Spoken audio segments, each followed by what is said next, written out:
আসসালামু আলাইকুম, take tips 24 চ্যানেলে আপনাদেরকে স্বাগতম। তো আজকের ভিডিওতে আপনারা জানতে পারবেন টিন্ট কালার গ্রেডিং কিভাবে ফটোশপ 7.0 দিয়ে করতে হয়। তো চলুন শুরু করা যাক। এর জন্য আপনাদেরকে একটা ফটো সিলেক্ট করতে হবে। তো আমি এই ফটোটা সিলেক্ট করলাম। তো এখন আপনাদের যেটা করতে হবে সেটা হচ্ছে এখান থেকে ফটোটার একটা ডুপ্লিকেট লেয়ার নিয়ে নিতে হবে। এখান থেকে ডুপ্লিকেট লেয়ার নিয়ে নেবেন। তো ডুপ্লিকেট লেয়ার নেওয়ার পর এখন আপনাদের যেতে হবে অ্যাডজাস্টমেন্ট লেয়ারে যাওয়ার পর এখন আপনাদের যেতে হবে চ্যানেল মিক্সারে যাওয়ার পরে এখান থেকে আপনারা আউটপুট চ্যানেল থেকে আপনারা যাবেন ব্লুতে যাওয়ার পরে এখানে ব্লু দেখুন +100 দেওয়া আছে, এখানে আপনারা জিরোতে করবেন। জিরো করার পর এখানে যে গ্রিন আছে গ্রিন আপনারা +100 করবেন। তো গ্রিন +100 করার পরে এখন আপনাদের যেটা করতে হবে সেটা হচ্ছে এখানে ওকে ক্লিক করতে হবে। তো ওকে ক্লিক করার পরে এখন আপনাদের যেতে হবে আবার অ্যাডজাস্টমেন্ট লেয়ারে যাওয়ার পরে এখন যাবেন আপনারা লেভেলসে। তো লেভেলসে যাওয়ার পরে এখানে দেখুন চ্যানেল RGB, এখান থেকে আপনারা ব্লু সিলেক্ট করে এখান থেকে আপনারা কিছুটা বাড়িয়ে নেবেন। বাড়িয়ে নেওয়ার পর আবার এখান থেকে আপনারা গ্রিনেরও সেই সেম কিছুটা এখান থেকে বাড়িয়ে নেবেন। আবার আপনারা রেড এখান থেকে বাড়িয়ে দেন আপনারা এখানে ওকে ক্লিক করবেন। এখন আপনাদের যেটা করতে হবে সেটা হচ্ছে এখানে আবার অ্যাডজাস্টমেন্ট লেয়ারে যেতে হবে। অ্যাডজাস্টমেন্ট লেয়ারে যাওয়ার পরে এখন আপনাদের যেতে হবে ব্রাইটনেস কন্ট্রাস্টে যাওয়ার পরে এখান থেকে আপনারা +10 মানে বাড়িয়ে নেবেন। এখান থেকে আপনারা +10 বাড়িয়ে নেবেন। যদি আপনাদের প্রয়োজন হয় আপনারা একটু কমও নিতে পারেন। দেন আপনারা এখানে ওকে ক্লিক করবেন।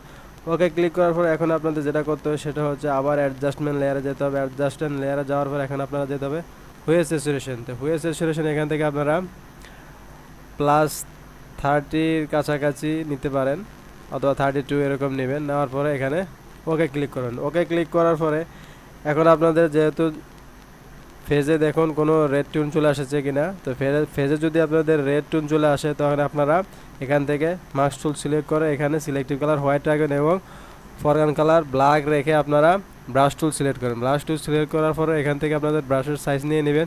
ব্রাশের সাইজ নেওয়ার পরে এখানে আপনাদের মুড নর্মাল রাখবেন এবং অফসেটি 100% এবং ফ্লো 100% রেখে এখান থেকে আপনারা আপনাদের যেই ফেস ক্লিন করার জন্য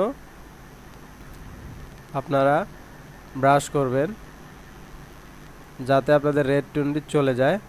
তো এখান থেকে আমি ক্লিন করলাম, ব্রাশ করলাম। তো এখন আপনাদের যেটা করতে হবে আবার আপনাদের যেতে হবে অ্যাডজাস্টমেন্ট লেয়ারে যাওয়ার পরে এখন আপনাদের যেতে হবে সিলেক্টিভ কালারে যাওয়ার পরে এখন আপনাদের এখান থেকে যে রেড আছে রেড থেকে এখানে খেন সিলেক্ট করতে হবে। খেন সিলেক্ট করার পরে এখানে খেন আপনারা +100 দিতে হবে। +100 দেওয়ার পরে এখান থেকে ব্ল্যাক আপনারা +10 দিবেন। দেন আপনারা এখান থেকে আবার ব্লুতে যাওয়ার পর এখানে ব্লুর যে খেন আছে +100 করবেন এবং ব্ল্যাক +10 করবেন।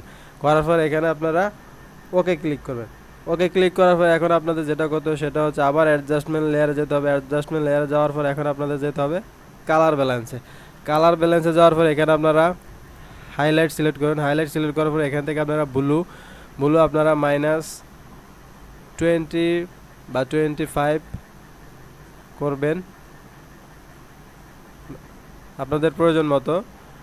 তো আমি এখানে 20 রাখলাম। আবার এখান থেকে যে গ্রিন আছে গ্রিন আপনারা -10 নেবেন এবং রেড -10। তারপর এখানে মিড টুন সিলেক্ট করার পর এখানে ব্লু +10 করবেন অথবা 11 এর কাছাকাছি রাখবেন। সেম গ্রিন আপনারা +10 করবেন এবং রেড আপনারা +10 করে এখানে ওকে দিবেন। ওকে দেওয়ার পরে দেখুন এখানে কি সুন্দর আপনাদের মিড টুন চলে এসেছে। তো এখন আপনারা চাইলে আবার একটা হুয়ে স্যাচুরেশন দিয়ে দিতে পারেন। তো এখন আবার আপনাদের অ্যাডজাস্টমেন্ট লেয়ারে যেতে হবে। অ্যাডজাস্টমেন্ট লেয়ারে যাওয়ার পরে হুয়ে স্যাচুরেশন এখান থেকে আপনারা কিছুটা হুয়ে স্যাচুরেশন আপনারা বাড়িয়ে নিয়ে দেন ওকে ক্লিক করবেন। দেখুন ছবিটা কি সুন্দর আপনাদের মিন্ট কালার গ্রেডিং হয়ে গেছে। তো এভাবে আপনারা যে কোনো ছবির ব্যাকগ্রাউন্ড মিন্ট কালার গ্রেডিং করতে পারেন খুব সহজে। তো দেখুন আমি আপনাদেরকে দেখাচ্ছি পূর্বের ছবি কীরকম ছিল, এখন ছবিটা কীরকম হয়ে গেছে। তো এই জন্য আপনাদের একটা সেট নিতে হবে। সেট নেওয়ার পরে এই ফাইলগুলো সেটের মধ্যে রাখবেন। এভাবে আপনারা ধরে ফাইলগুলো এই সেটে রাখবেন, এভাবে নিয়ে সেটে রাখবেন।